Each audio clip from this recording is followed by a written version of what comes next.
capítulo 1, verso 3.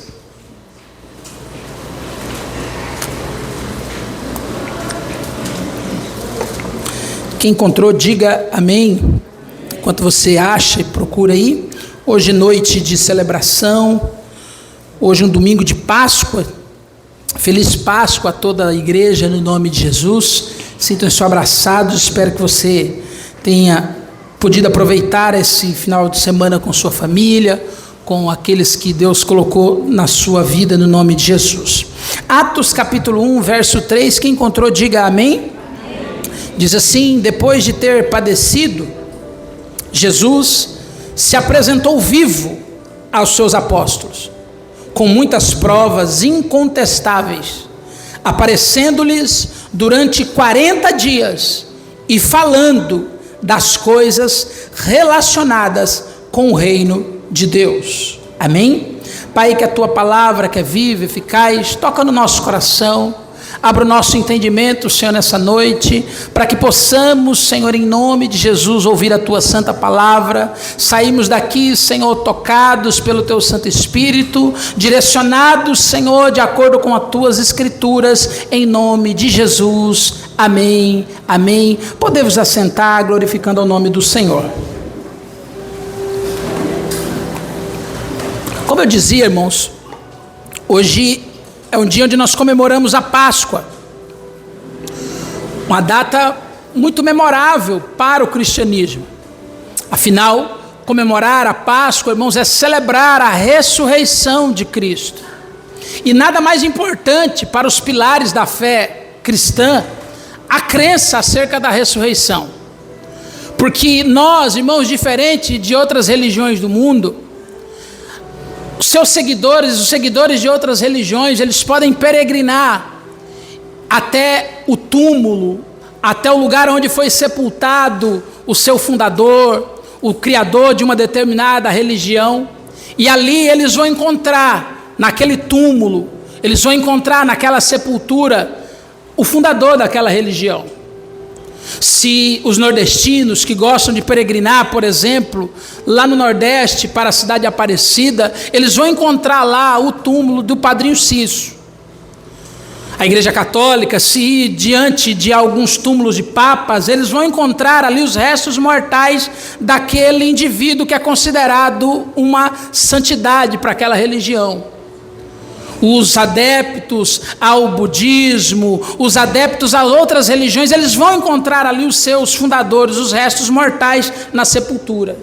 Mas nós, se formos na sepultura diante do Rei dos Reis, lá em Jerusalém, nós vamos certamente encontrar uma placa escrita: Ele não está aqui, porque Ele vive.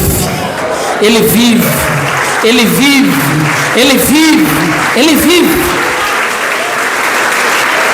Nós podemos celebrar porque cultuamos um Deus vivo, invisível, mas real. Nós podemos celebrar porque cultuamos um Deus que vive e reina para sempre. Nós podemos celebrar porque o nosso Deus ressuscitou em nome de Jesus. E a mensagem dessa noite, irmãos, eu quero falar um pouco sobre os acontecimentos após a ressurreição, que são importantes para a nossa caminhada. Eu quero falar na data de hoje sobre os diálogos da ressurreição, ou seja, as conversas, o que Jesus conversou, com quem conversou e qual o teor desse diálogo após a conversão. Minha esposa, às vezes ela fala comigo, e às vezes eu me empolgo conversando com alguém, e ela diz: olha, você fala demais, né? Acho que é só a minha, né, irmãos? Dos amados aí não vê o defeito, mas a minha fala, né? Você fala demais, às vezes.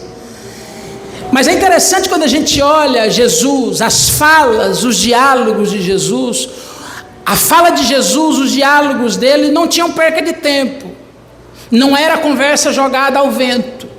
Não era aquilo que nós popularmente gostamos de dizer, Jesus não jogava a conversa fora. Os diálogos de Jesus tinham propósito, os diálogos de Jesus tinham ensinamentos, os diálogos de Jesus procuravam ensinar alguma coisa. E a ideia na data de hoje é olharmos esses diálogos na palavra, e assim como ele ensinou os seus discípulos, nós também entendemos o que nós podemos aprender com a fala de Jesus após a ressurreição.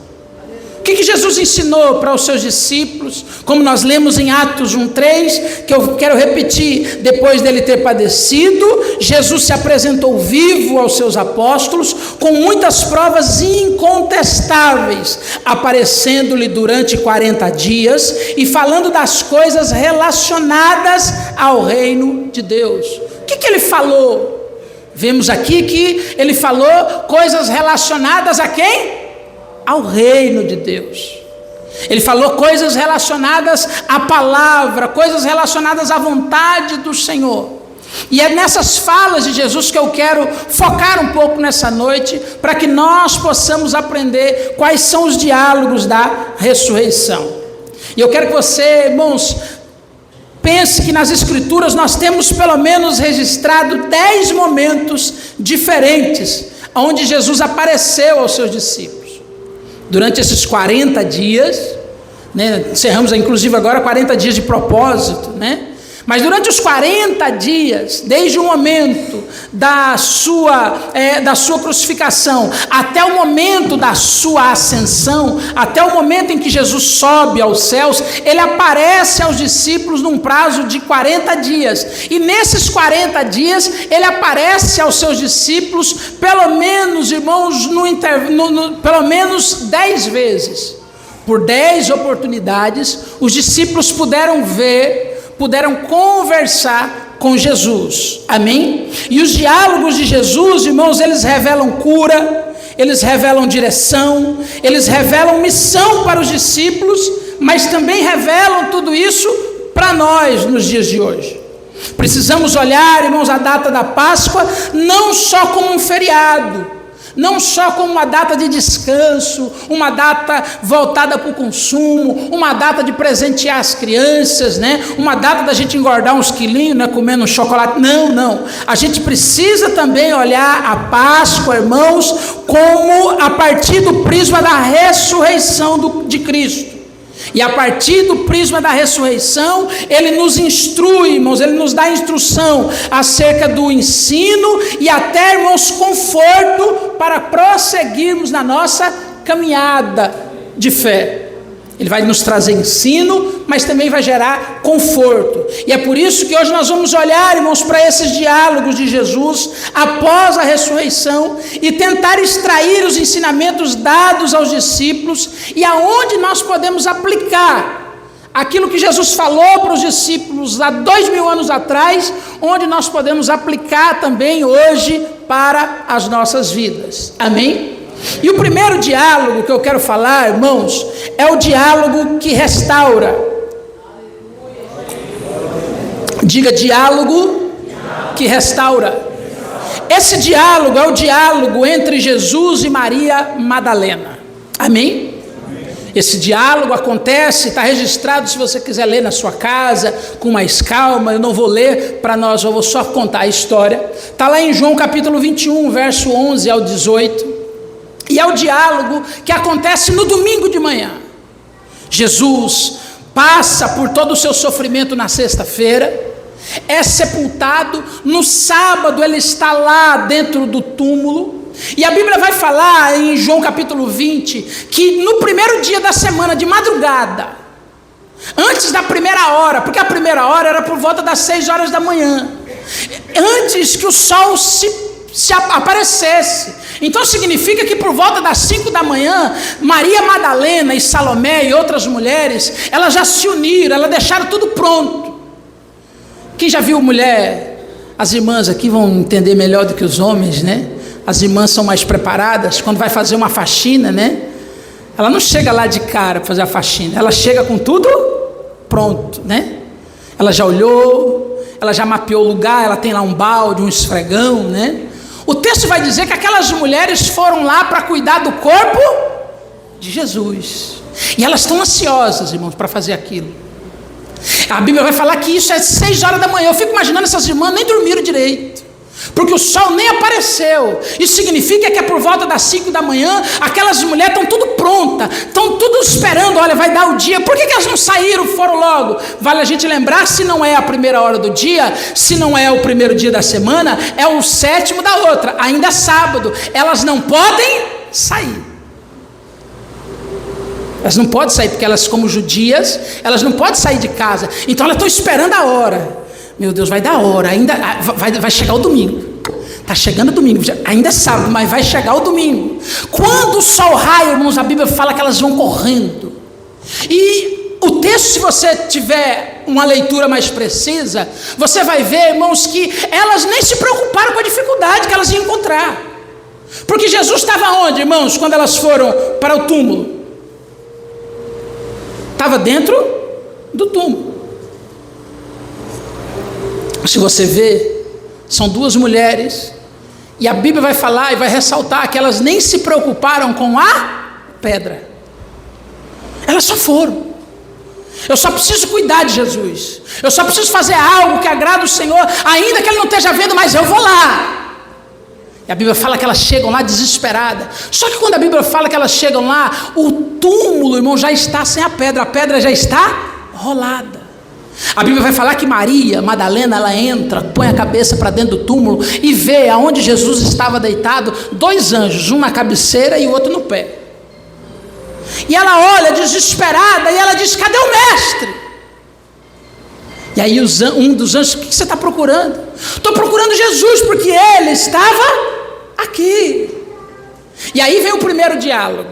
Enquanto Maria Madalena está com o rosto lá dentro do túmulo, atemorizada, cheia de medo, desesperada porque o seu Salvador sumiu. Já não bastava terem matado o Salvador, já não bastava terem crucificado o Salvador, agora saquearam o seu corpo. Agora ela, como líder, ela como membro, ela não vai poder nem cuidar do corpo de Jesus, na cabeça dela. Amém?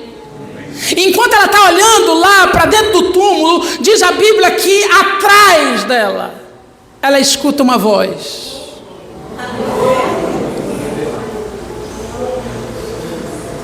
E é uma voz que ela meio que fica trêmula, porque a voz, irmãos, quando chama ela, não chama uma estranha. A voz, irmão, chama Maria. E a Bíblia vai falar que ela olha, irmãos, para trás, e ela toma um susto. Porque a Bíblia vai falar que ela não reconhece Jesus no primeiro instante, no primeiro momento. Ela acha que ela está diante até do jardineiro. Cadê o pastor Adão? Né? Ela acha até que está diante do jardineiro, pastor Adão. Ela pensa até que é o jardineiro que está ali. Aí, só para abrir um parênteses, existe a teologia do jardim, que a comunhão entre o homem e Deus foi desfeita justamente no jardim. E agora, quando ele ressuscita, Maria agora está diante daquele que parece um jardineiro, porque ele veio restaurar aquilo que o homem havia perdido, ele veio restaurar aquilo que o homem deixou de ter comunhão. E aí a Bíblia vai falar, irmãos, que quando ela olha pensando que é um jardineiro, ele fala para ela e diz: Maria, avise aos discípulos que eu ressuscitei. Avise que eu ressuscitei. Jesus, irmãos, fala conosco, irmãos, para transformar o nosso pranto em cântico de alegria. Esse diálogo é para tirar a tristeza, irmãos, do coração de um seguidor abatido. Esse diálogo é para tirar, irmãos, a angústia de um seguidor que está achando que tudo é o fim. Mas esse diálogo também, irmãos, ele nos mostra que quando ele olha um coração abatido, não pense que você está esquecido, não pense que ele não sabe quem você é, porque quando ele te chamar, ele vai te chamar pelo nome. Ele sabe quem é você no nome de Jesus. Ele te conhece. Ele chama Maria pelo nome. Ele não chama: ei, Psyu, ei, eu desconhecida, não. Ele chama Maria. Porque após a ressurreição de Cristo, o que o Senhor quer falar conosco é que Ele se lembra quem nós somos e Ele nos chama pelo nome, no nome de Jesus. Amém? Jesus fala conosco, irmãos, para restaurar o nosso ânimo, para nos direcionar ao propósito. No caso de Maria vá e anuncie aos discípulos. Jesus te chama pelo nome para que você, irmão, seja testemunha. Jesus te chama pelo nome para que você saia daqui, irmãos, e anuncie o que o Senhor está fazendo na sua vida. Jesus te chama pelo nome para que quando você estiver lá no seu trabalho, você seja testemunha do que Deus tem feito na sua casa. Jesus te chama pelo nome para onde você andar na sociedade, você vem dizer: o meu Deus ressuscitou, o meu Deus ressuscitou, o meu Deus está vivo. Jesus te chama pelo nome para que você anuncie, para que você, irmãos, exerça o propósito a qual você foi chamado. Atos capítulo 1, versículo 8, diz, irmãos: sereis minhas testemunhas. É para Maria sair correndo e falar que Jesus ressuscitou. Jesus te chama pelo nome para que você saia correndo, irmãos, e anuncie que o seu Deus ressuscitou. E como Ele ressuscitou, irmãos, não ressuscitou somente uma vida, um corpo, mas ressuscitou a esperança, ressuscitou, irmãos, o amor, ressuscitou a glória, ressuscitou, irmãos, a presença do Senhor. Aquilo que todo mundo achava que era o fim, agora ressuscitou e vive. Vá e anuncie no nome de Jesus. O segundo diálogo, irmãos, é o diálogo que reacende a esperança. Amém? Diga: diálogo que reacende a esperança. Esse diálogo, o pastor Adão leu esse diálogo aqui para nós no início do culto. É o diálogo onde os dois discípulos, no caminho de Emaús, se encontram com o Senhor. O texto está lá em Lucas capítulo 24, verso 13 até o 35.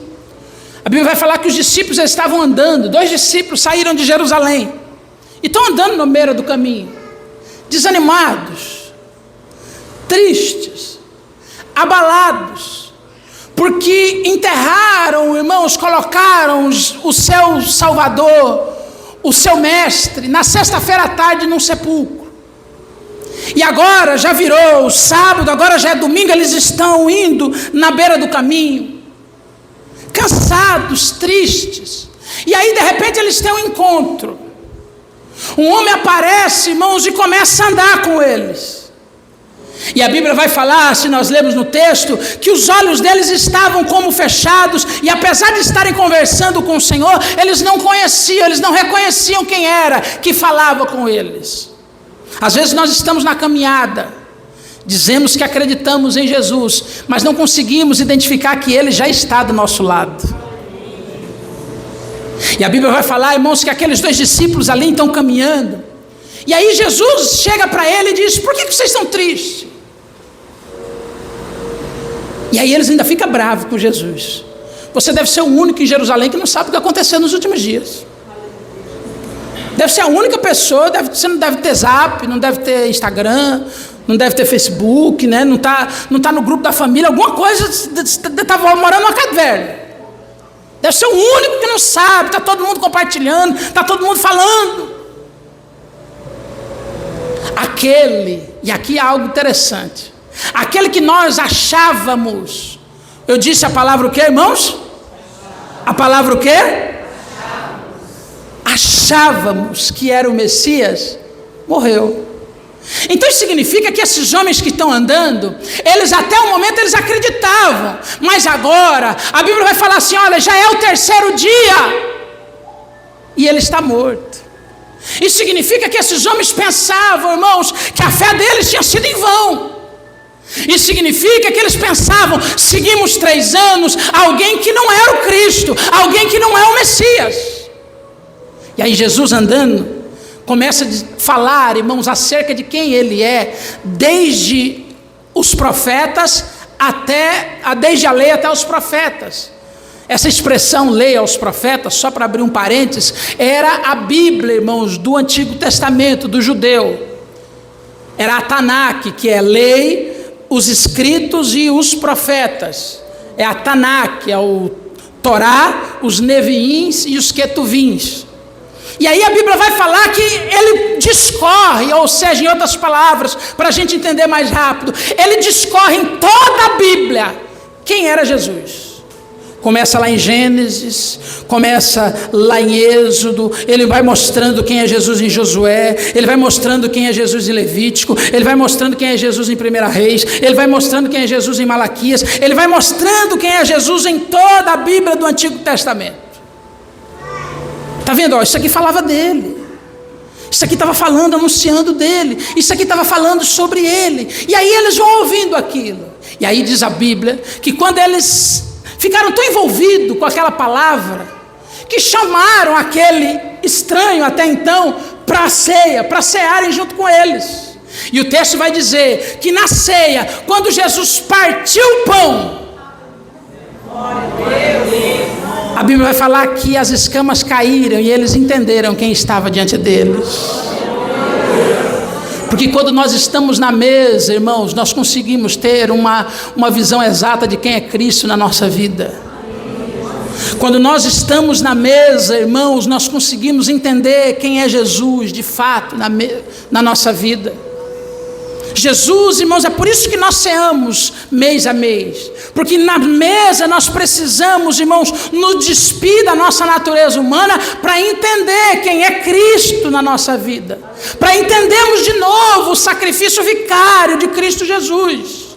É só a mesa que pode proporcionar isso. O texto vai dizer, irmãos, que aí quando eles entendem quem é Jesus na mesa, aí eles falam: meu Deus, Ele esteve conosco todo o caminho. Por isso nós sentimos arder uma chama no nosso coração enquanto ele pregava a palavra, porque era Deus, era o Messias que estava conosco ali. Quando nós, o Senhor, Ele quer abrir os nossos ouvidos para a palavra de Deus e nos manter na mesa da comunhão. Os discípulos, irmãos, estavam desanimados, mas quando Jesus, irmãos, falou com eles, falou com o intuito de arder, de reacender aquela chama que já estava apagando. O diálogo, o Senhor quer conversar comigo e com você nessa noite, irmãos, para reacender a chama de muita gente que de repente está apagando. O Senhor quer te trazer aqui na mesa para que você possa sentir aquele ardor que você sentia aquele tempo atrás, que você possa sentir no seu coração aquele sentimento quando você começou a vir na igreja. É na mesa que Ele quer restaurar isso em você. É na mesa que Ele quer devolver essa sua motivação espiritual.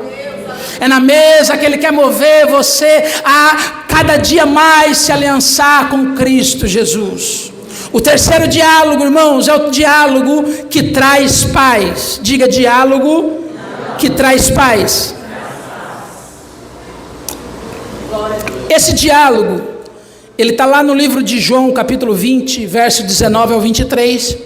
E é o diálogo de Jesus. É a conversa que Jesus tem com seus discípulos sem a presença de Tomé ainda. Amém? A Bíblia vai falar que os discípulos estavam trancados. Porque os discípulos, irmãos, agora estão pensando: se o nosso Senhor, que é Deus, sofreu o que sofreu, o que espera para nós? O que será que nós vamos ter que enfrentar agora se nós continuarmos a pregar?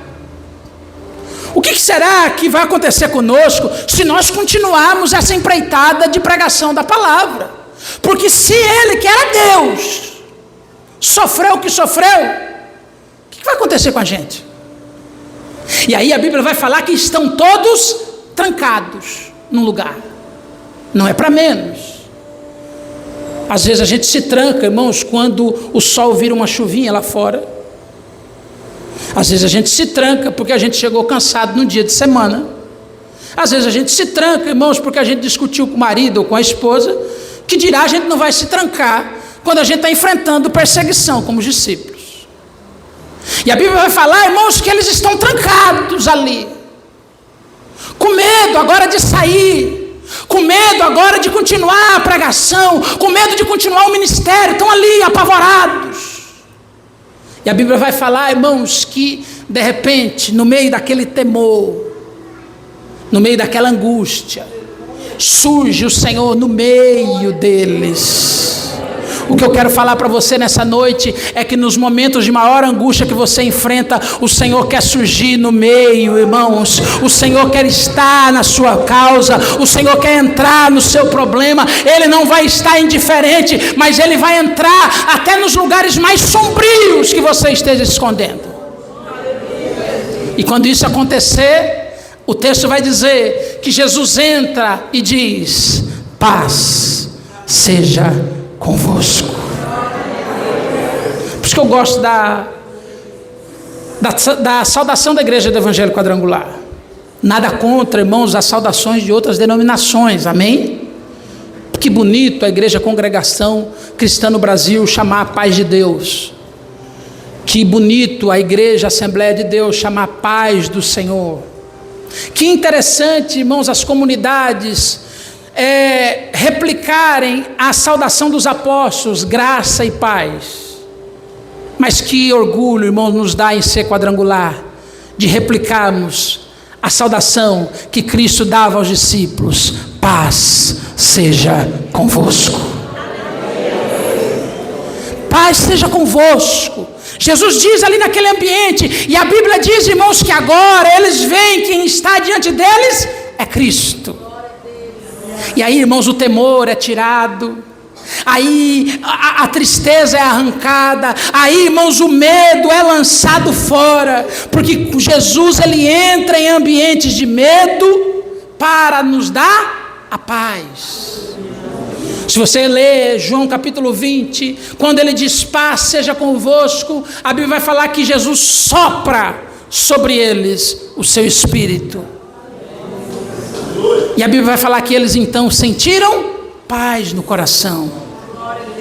Nos seus momentos de angústia, entenda que o Senhor quer surgir no meio da sua causa, no meio das suas situações, e também quer soprar o Espírito dele sobre você, para que você tenha força para continuar, para que você tenha força para não desistir, para que você tenha força para abrir, irmãos, as prisões que estão te encarcerando e continuar exercendo o propósito que a qual você foi chamado. Assim como Jesus falou aos discípulos, paz seja convosco, Ele também quer falar com você no nome de Jesus. O quarto, é interessante, antes de nós irmos para o quarto diálogo, é que a alegria, irmãos, que o Senhor nos proporciona, ela é indiferente às situações que são apresentadas. Porque os discípulos estavam com medo. Só que aí quando Jesus entra e diz, paz seja convosco, e sopra o Espírito sobre eles, a Bíblia vai dizer que eles se encheram de alegria. E aí eu pergunto, o problema lá fora parou? O problema lá fora continuava?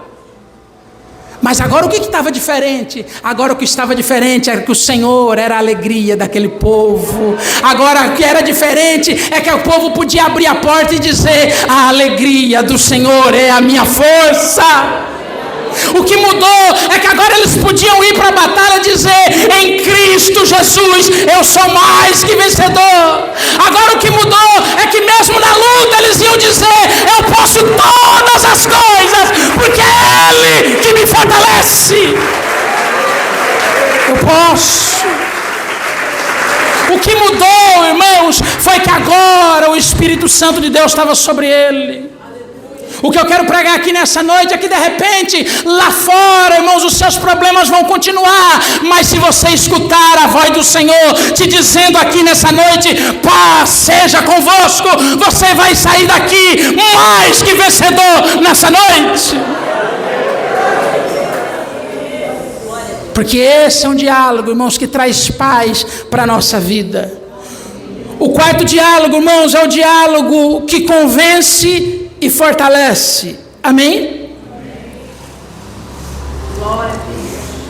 Esse quarto diálogo, eu disse que o terceiro diálogo é o diálogo que Jesus fala e não está ali Tomé. Amém?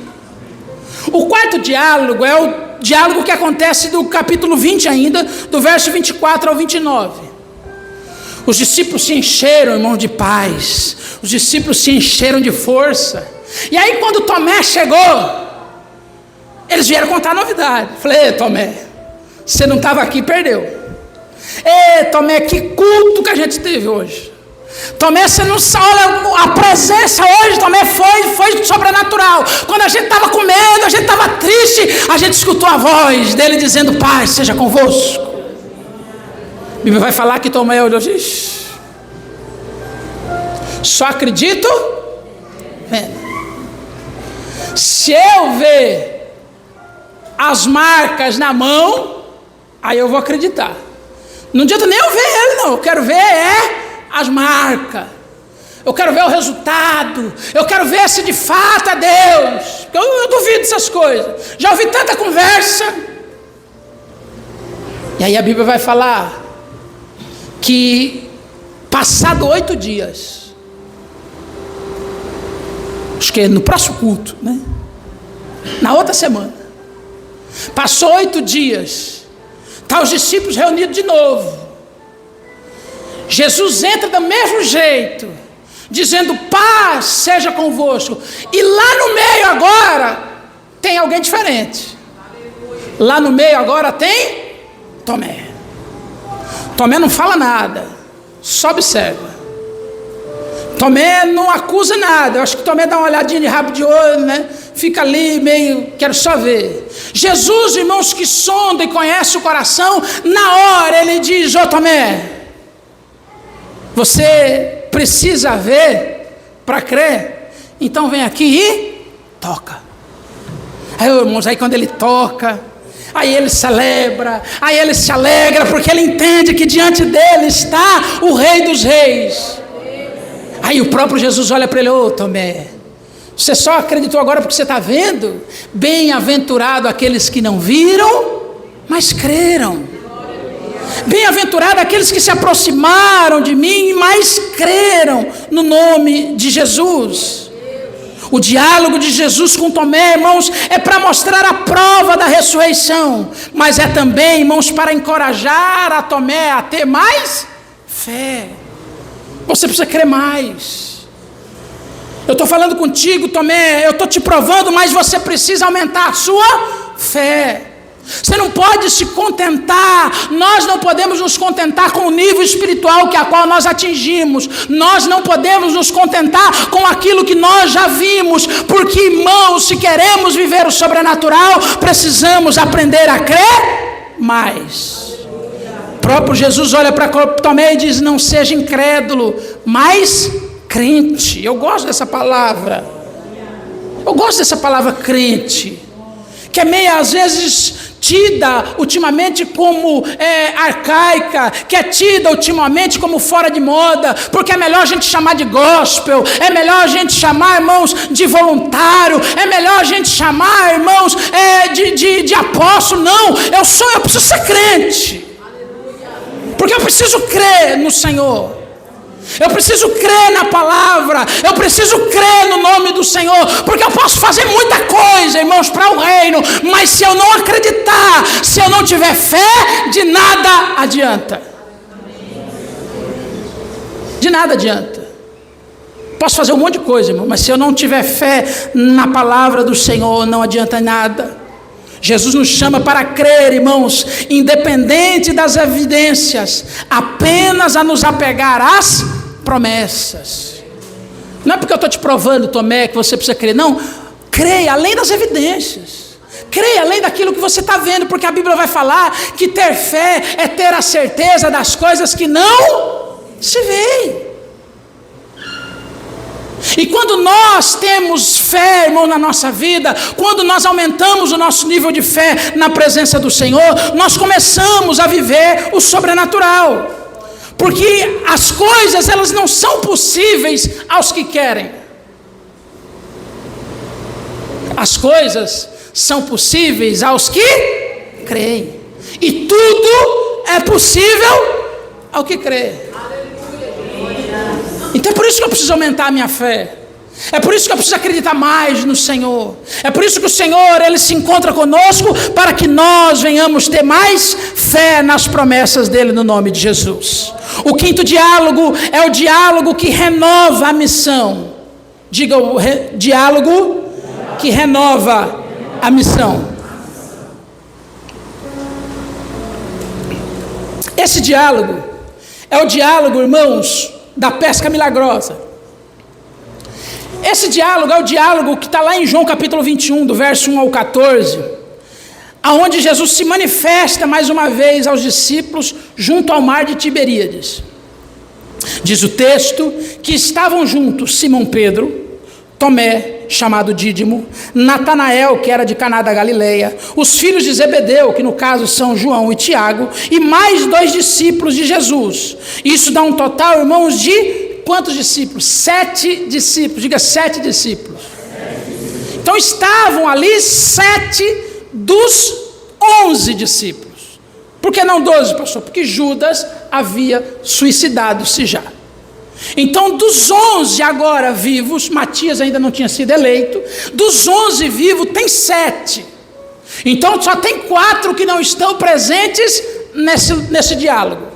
7 estão ali. E a Bíblia vai dizer, irmãos, que eles reunidos, Simão Pedro olha para os 7 e diz assim: gente,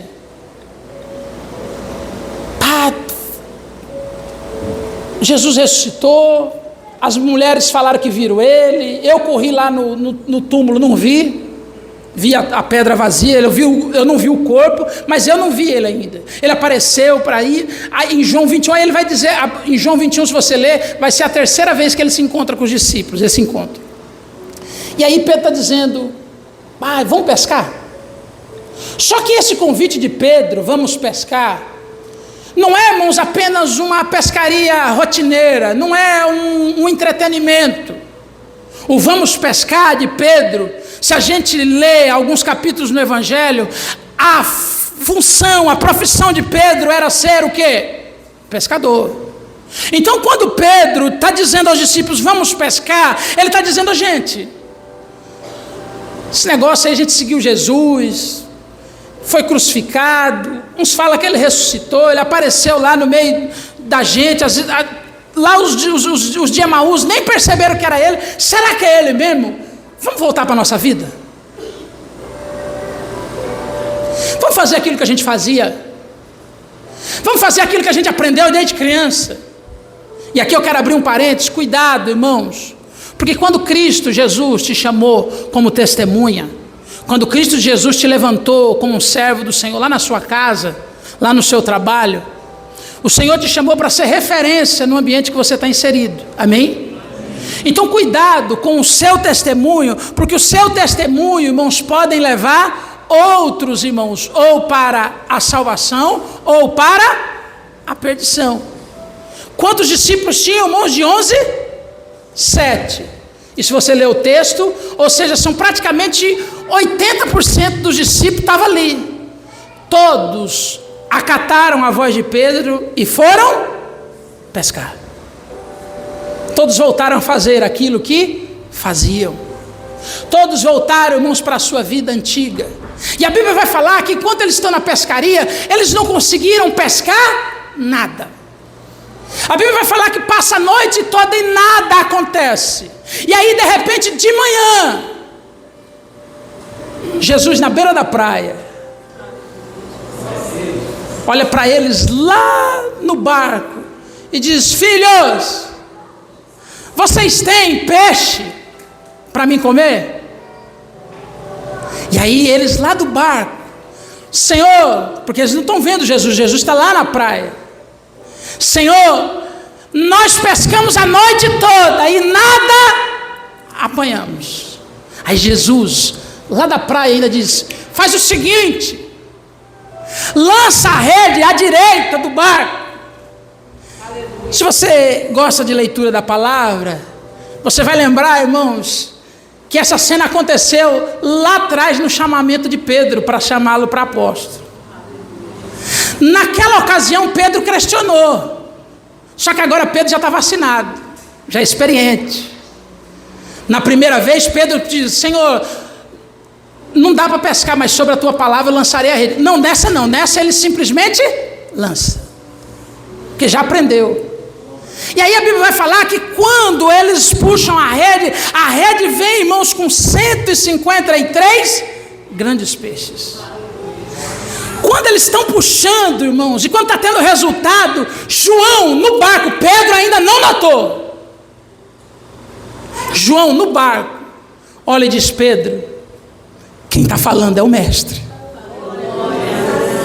Quem está lá na praia é o mestre, Pedro. Pedro, ninguém faria isso. Se aconteceu de novo conosco, essa história eu conheço, João, Pedro. Quem falou isso foi o mestre. A Bíblia vai falar, irmãos, que Pedro então tira a sua túnica, abandona o barco, ele não quer nem saber de peixe mais, e vai em direção ao Senhor na praia. E aí, irmãos, há algo interessante, porque Jesus, ele pediu o que para os discípulos, irmãos? Se eles tinham o quê? Se eles tinham o quê? Só que se você ler João capítulo 21, quando eles descem na praia já tem uma churrasqueira com peixe na brasa. Não é peixe para fazer, o peixe já está pronto.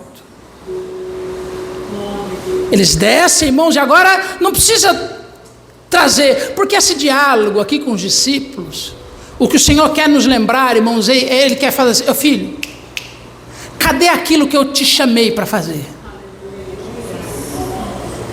Porque quando eles olham e veem o peixe, creio, irmãos, que a primeira coisa que vem na cabeça dos discípulos é: ele não precisa de peixe. Ele não precisa de peixe por quê? Mas por que ele pediu? Porque quando ele nos chamou, ele disse: eu vos chamei para serem pescadores de homens. Cadê a pescaria que eu quero de vocês? Cadê o exercício do chamado que eu dei para vocês? Cadê o propósito que eu coloquei na mão de vocês? Às vezes nós estamos correndo e nos ocupando com muitas tarefas, menos a tarefa que a qual o Senhor colocou na nossa mão. Às vezes estamos cumprindo tantas atividades, menos, irmãos, o chamado que a qual o Senhor colocou para nós. E a pergunta de Jesus, irmãos, é a mesma que Ele faz para nós hoje, é a que Ele fez para os discípulos há 2000 anos atrás: cadê o peixe que eu mandei vocês pescar? Glória a Deus. Cadê o peixe que eu pedi para vocês pescarem? Cadê o exercício da função que eu chamei vocês para cumprir? Amém? Precisamos entender, irmãos, que nós fomos chamados para ser pescadores de homens. Há um propósito para nós. Nós fomos chamados, irmãos, para sermos testemunhas. Nós fomos chamados para ir e fazer discípulos. Nós não fomos chamados, irmãos, para voltar para trás. Nós não fomos chamados, irmãos, para viver a nossa vida velha. Nós não fomos chamados, irmãos, para voltar para o passado. Nós fomos chamados para viver a nova vida que Cristo nos chamou. E enquanto nós estamos exercendo esse chamado dessa nova vida, nós precisamos, irmãos, ser testemunha no nome de Jesus. Sexto diálogo, irmãos, o diálogo que restaura o ministério. E esse diálogo acontece logo após essa pescaria que nós vimos. Esse diálogo agora não é mais com os 7 que voltaram a pescar. Esse diálogo agora é com um homem que, mesmo ouvindo a voz do Senhor, não reconheceu que era. Mas quando ele notou que era o Senhor que o chamava, ele pulou desesperado no mar. Esse diálogo agora é com Pedro. E Pedro, irmão, está vivendo agora uma situação grave. Porque Pedro aqui está, segundo a gente lê nas Escrituras, o sentimento de Pedro é que Pedro está meio desviado agora do apostolado. Pedro meio que abandonou a fé. Pastor, como assim? Porque Pedro, quando Jesus era vivo, ainda na mesa, quando Jesus, na quinta-feira, antes da crucificação, na ceia, o Senhor diz: olha, alguém aqui na mesa vai me trair. Os discípulos: quem será que sou eu que vou te trair? Aí Jesus ainda vai dizer assim: olha, vão ferir o pastor e as ovelhas vão se dispersar. Pedro, irmão, levanta da mesa e diz: Senhor, ainda que vou para a morte, eu não te abandonarei. Os outros podem te abandonar, Senhor, mas eu te amo, eu não largo, eu não solto, eu vou estar aqui firme, Senhor, pode acontecer o que for, mas eu não largo. O Senhor olha para Pedro e diz: ô Pedro, não vai demorar nem muito, hoje ainda, antes de amanhecer, antes que o galo cante, você já vai ter me negado 3 vezes. Não vou dizer que é muito não, Pedro, ainda é hoje. E aí Pedro, irmão, sai com aquilo: não, eu vou fazer isso nada, sou fiel, faz tempo que eu estou aqui no ministério, faz tempo que não abandono não. Está pensando que eu sou quem? A história a gente já conhece. Pedro se desvia, Pedro nega a Jesus. E no livro de Mateus, irmãos, no livro de Marcos, capítulo 16, no verso 7, quando Jesus ressuscita, e ele encontra-se com Maria Madalena, há uma ordem de Jesus lá: anuncie aos discípulos e a Pedro que eu os encontrarei na Galileia. Esse encontro que nós estamos falando de João capítulo 21. Lá em Marcos 16, 7, na ressurreição, Jesus fala para Maria Madalena: anuncie aos discípulos e a Pedro. Por que a Pedro? Pedro agora já não é mais discípulo? Jesus naquela hora, os anjos do Senhor já sabiam naquela hora que o coração de Pedro já estava distante. Então anuncie a Pedro e aos discípulos e a Pedro que eu vou encontrar.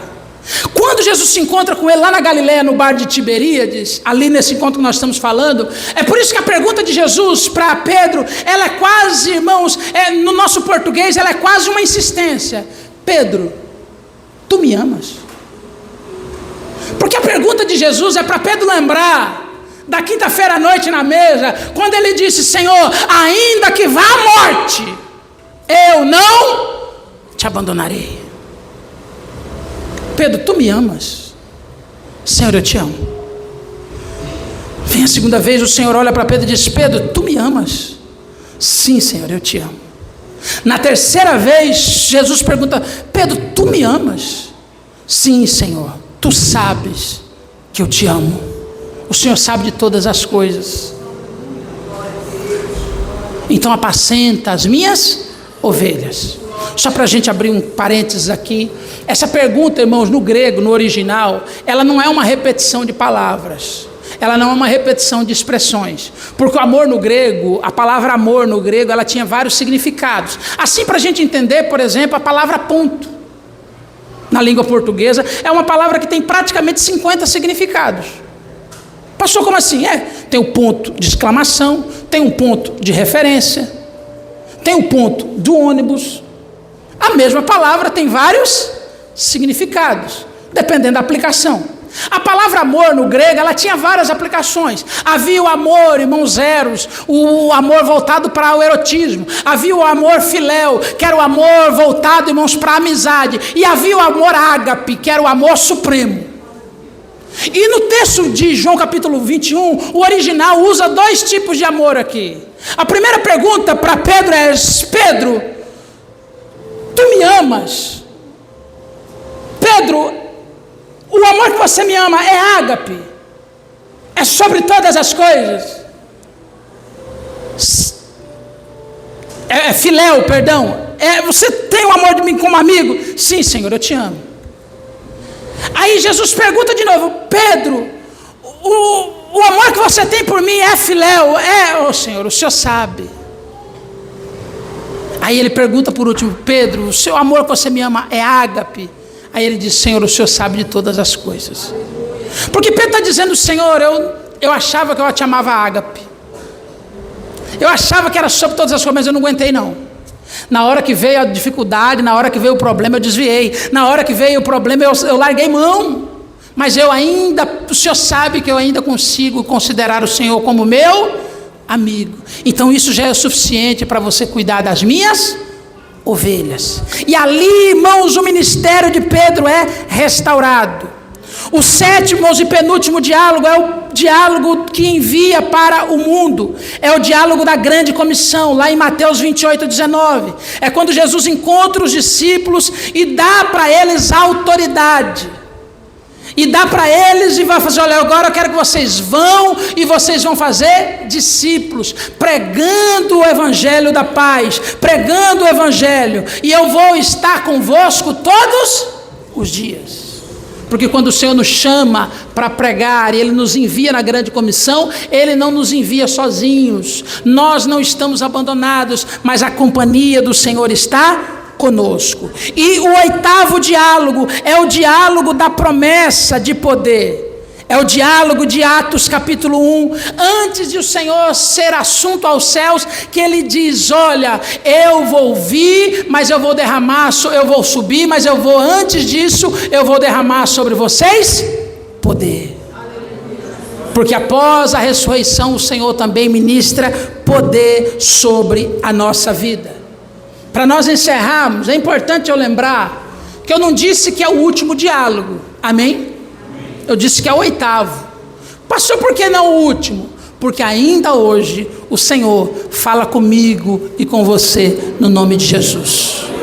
Ainda hoje é um diálogo de Cristo Jesus para a minha e para a sua vida, para cumprirmos o evangelho no nome de Jesus. Para nós concluirmos e orarmos, Jesus continua falando, irmãos, com os seus. Cada diálogo é um convite à fé, à restauração e à missão. Com qual desses diálogos você mais se identificou hoje? Ele ainda te chama, Ele ainda te envia, Ele ainda sopra paz sobre você. A Páscoa, ela não terminou no túmulo vazio, mas ela começou nos encontros com aquele que ressuscitou. Um GPS desatualizado, irmãos, ele pode levar a caminhos errados, confusos e sem saídas, mas quando nós atualizamos, ele leva a pessoa com segurança ao destino. Os diálogos com Jesus é essa atualização de GPS, é o Senhor atualizando a nossa vida para nos manter no caminho, para nos manter na rota, no nome de Jesus, amém? Eu quero que você se coloque de pé nessa noite, em nome de Jesus. Glória a Deus, aleluia. Quero convidar aqui o Ministério de Louvor, enquanto você fecha seus olhos. Os diáconos já vão estar tomando posição para nós podermos cear na casa do Senhor nessa noite. Quero convidar aqui a pastora. Aleluia. Feche seus olhos e fale com o Senhor nessa noite, em nome de Jesus. O Senhor ainda fala com você, irmão.